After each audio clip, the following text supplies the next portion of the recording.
It's turning into a little party back here.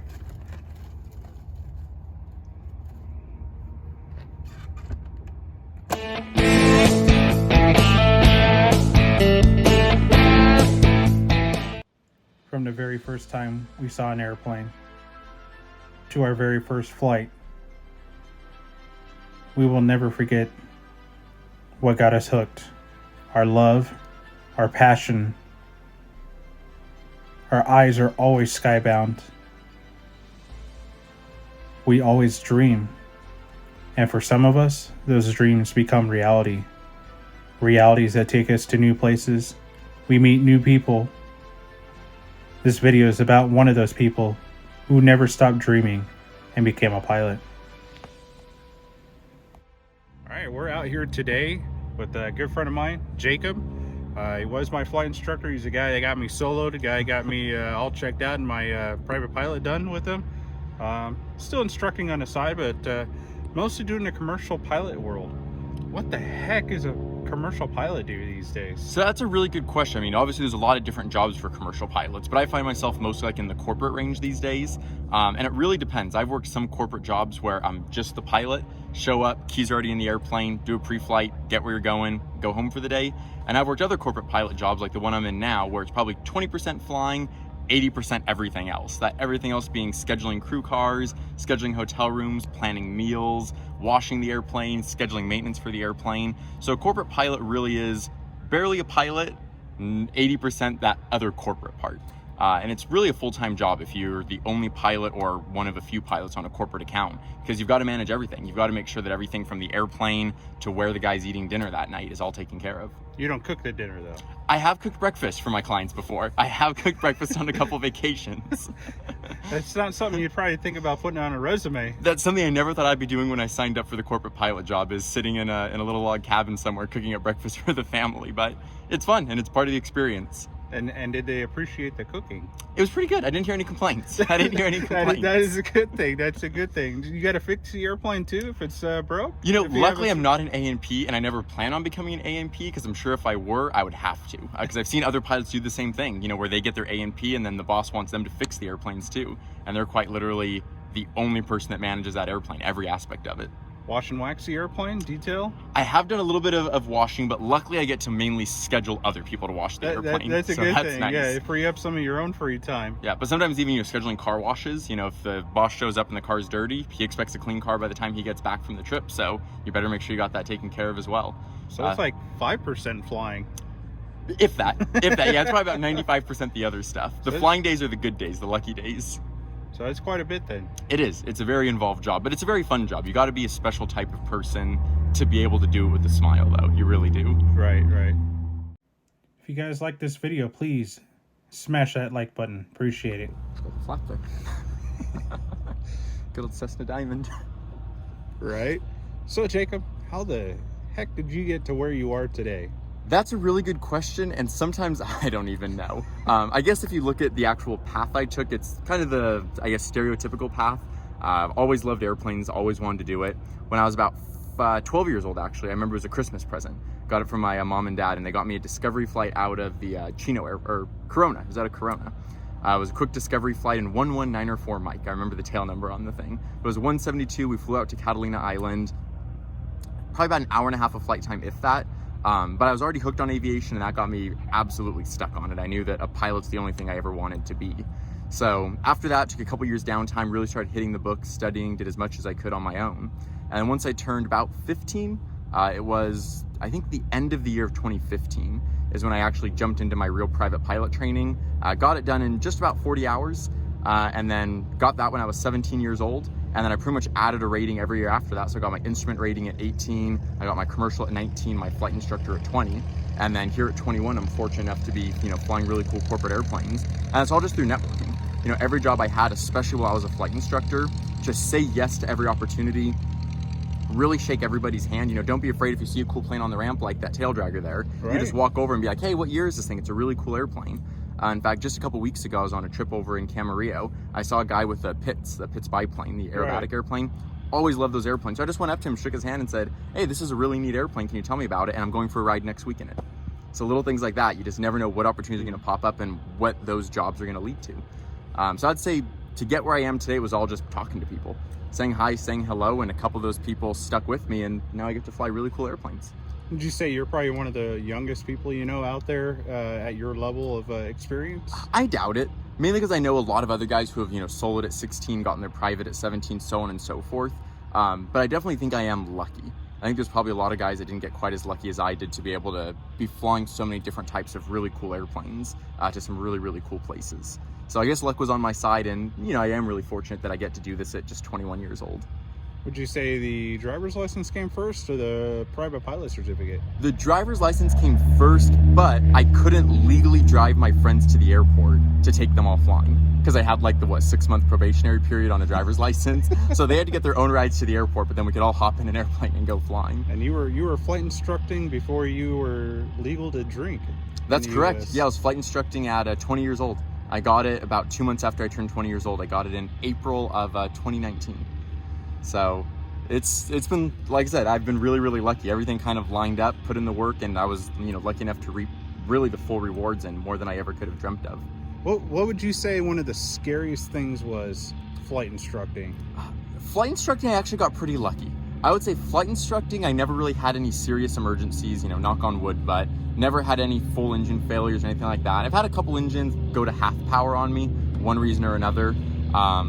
Never had a tire go out on me, never had any sort of runway excursions. I always kept it on the runway, only landed at airports. So really my flight instructor career went pretty well. I'd say the only things that are scary is I've had a couple students spin it on me.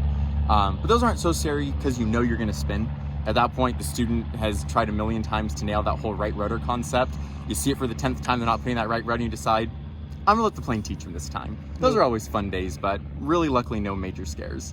Bosses and owners appreciate that then. Yeah, they definitely do. Yeah, the people tend to like when their airplanes always end up back at airports in one piece. Yeah, generally speaking, yeah. A perfect landing's one you can land and walk away from and reuse the airplane again in the same day. Exactly. If there's more you want to see from this channel, please comment down below in this video. Thank you. All right, Jacob, so for people that are watching this video and they're thinking about possibly pursuing a career in professional aviation, whether it's what you're doing as corporate, maybe a flight instructor, maybe they want to do flight instructor full-time as a lifelong career, or maybe moving on to an airline gig, is there any advice you would offer somebody that's watching this? I would say have a backup plan is the biggest thing. Even if you think you want to go to the airlines, become a flight instructor as a fallback. If you think you want to be a flight instructor full-time, keep making contacts to have a corporate gig as a backup, because you never know when something's going to go, sour, you're just going to stop having fun at it. Another thing is it's nice to get some variety too. And kind of to do that, back to what I was saying earlier, is just talk to everybody. That's probably my biggest piece of advice. Network, get to know everybody. Even if you only think you want to go to the airlines, still take the time to talk to those corporate guys. Still take the time to, talk to that crew hopping out of the King Air. Really take the time, network, be friendly, make as many friends as you can in aviation. And I think those friends will get you farther than any resume, any number of hours, or, any type rating will. I think aviation is one of those careers where you want to network a lot, not burn a lot of bridges, because burning some bridges would really get you in some trouble to where you don't have that same networking connection, and those people that you're trying to network with, and you burnt those bridges, have networks of their own too. It's a small community. I'd say that's one of the biggest things. If you burn one bridge, the whole community is going to know about it. Definitely. Yeah. And aviation can be literally up in the air, no pun intended, with career paths and it being volatile. Especially in the airline world, it can be affected by so many things outside of the cockpit, outside of the CEO's office of these different airlines. So I think having these different networks and being able to develop these relationships with other people in the community will get you pretty far, I think. Absolutely. Please support this channel by subscribing to Distracted by Aviation. Thank you. So what is one of the craziest stories you have from your flying adventures thus far? Probably back to my very first corporate job. I was flying a gentleman in a Piper Saratoga it was just a work commute from one airport in SoCal to an airport literally probably 20 miles north. In traffic, that drive would have taken about an hour to 2 hours, and the airplane was literally a 15-minute hop most days. I couldn't accept that job full time once the last guy left. I would just fill in occasionally, but the new guy wanted some training. So, you know, I had pretty good experience in the airplane and really good experience in Southern California. That's where I've spent my whole pilot career. So I was happy to train him. He was coming from out of state where the airspace is pretty dead. So he wanted a little bit of familiarization with IFR procedures, especially in Southern California. So the one day I opted to help him out was actually a pretty nasty stormy day here in Riverside. There were some thunderstorms rolling into the area, some embedded thunderstorms, and just a lot of other stuff that you really don't want to be flying through. But he assured me he had gotten a weather briefing. I did the quick, you know, check on ForeFlight. Hey, there's not too much red. The yellow's going away. We should be fine. We take off, and the first thing I discover is that this guy has never been an actual IMC before. Instrument rated, never been an actual IMC. So those watching that aren't too familiar with aviation, what is IMC? So it's instrument meteorological conditions, which basically means flying through the clouds or when you can't see anything outside. You're relying purely on your instruments. So this guy had done all the training wearing these, you know, glasses that simulate being in the clouds, but it's nothing like the real thing. So we climb into it and he looks over at me a little bit worried, and I can tell his airplane control is getting a little bit funky. And he tells me he's never been in the clouds before. And I go, this isn't a great place to be. So I go, okay, no worries. So, you know, I'm kind of coaching him through a little bit, and the plane has an autopilot. He goes to engage it, and of course, the autopilot fault. Never seen it before in that airplane. That was the first time the autopilot just would not engage. So now I don't want to intervene because, you know, this guy's a full commercial pilot. He should be fully capable. You know, I'm not going to take the controls and, you know, it's his cockpit. I'm just there as more of a mentor. Right. So he's still flying, and then at one point, he's just not flying airways anymore. He's disoriented, he's starting to bank and turn. So I tell him, you know, I've got the airplane, my controls. I restabilize it, trim it out for him, and I explain, okay, it's trimmed out, I hand it back over to him. He's doing a pretty good job, and then we started getting into some really heavy precipitation. I mean, it's pouring. Like any little gap in the airplane that wasn't sealed, there's water coming through at this point. So luckily it's pretty warm out, so we're not super concerned about icing. It starts to get a little bit bumpy, and of course he's struggling to fly the airplane. I don't have any instruments on my side, so I'm looking over from the right seat trying to, you know, fly with all this parallax. And then we hit probably the worst bump of turbulence I've ever experienced in my career. I had my phone in my lap with ForeFlight open. He had his iPad in his lap. His iPad ended up in the baggage compartment.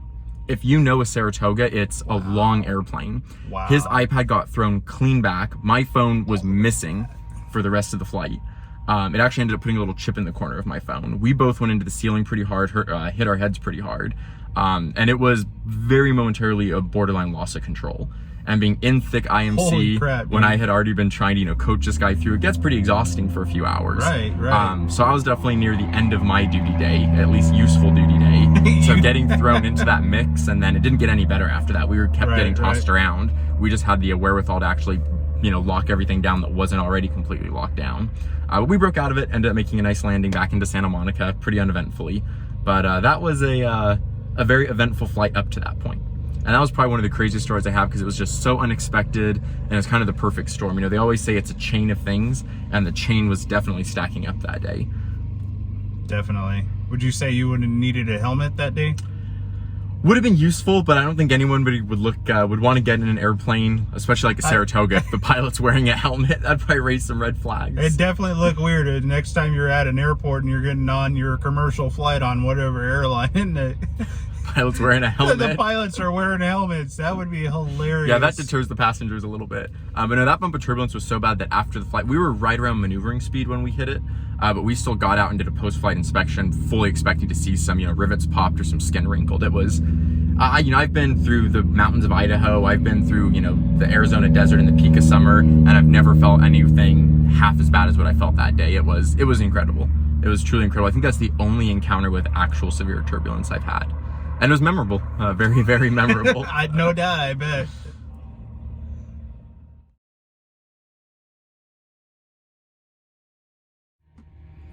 All right, Jacob, so with you doing a commercial flight gig right now, you've kind of maybe peaked a little bit with the flight instructor. You're not working full-time as an instructor. You're doing the commercial thing a lot more often now. Is this what you want to do, or do you have loftier ambitions? This is absolutely what I want to do for the rest of my career. The reason for that is, you know, like right now we're sitting in a Turbo 182 with, you know, this nice G1000 panel, and I've been on some really fun trips in this airplane where I've done, you know, close to 12, 13 hours of flying in one day. And you just don't get to do that anywhere else. No. You know, it doesn't, you know, Part 91, there's no duty day limits. And with the autopilot and in, you know, VMC conditions, it's really not too taxing. Just get a good night of sleep beforehand. And you just don't get to get those experiences where you watch the countryside go by at, you know, 8,000, 9,000 feet any other way. You know, even in some of the other corporate jobs I have, we're up at 25, 30,000 feet most of the day. And that gets boring quickly because you can't see anything on the ground and there's nothing to do when you're that high. You're just switching from one center controller to another. But when you're down low, you actually get to enjoy the scenery, you know, talk to other pilots, talk to air traffic control a lot, and it's a much more rewarding experience. And there really is quite a bit of money to be made in the smaller corporate stuff if you find the right people and find the right company. And I feel like I have. So it's definitely want to remain here for the rest of my career. So for those that are watching this and not really well-versed in aviation, what is Part 91 and what is VMC? Yeah, so that's a good point. So Part 91 is probably the loosest set of regulations. So Part 91 would be like if Aaron here bought an airplane and decided, you know, I want to hire a pilot and have him fly me around all day. That would be a Part 91 operation. If you wanted to go ahead and call up like a jet company out of Burbank Airport or Van Nuys Airport and say, I want to be here at this time on a private jet, that would be a little bit more strict, like 135. And then if you want to fly on an airliner, that's a third part called Part 121. So Part 91 is the most lax of the three. And then VMC is kind of the opposite of, like we talked about earlier, IMC. It just means you're visual. You can look outside, you can see the ground, you can see the horizon, you can fly the airplane by just looking outside.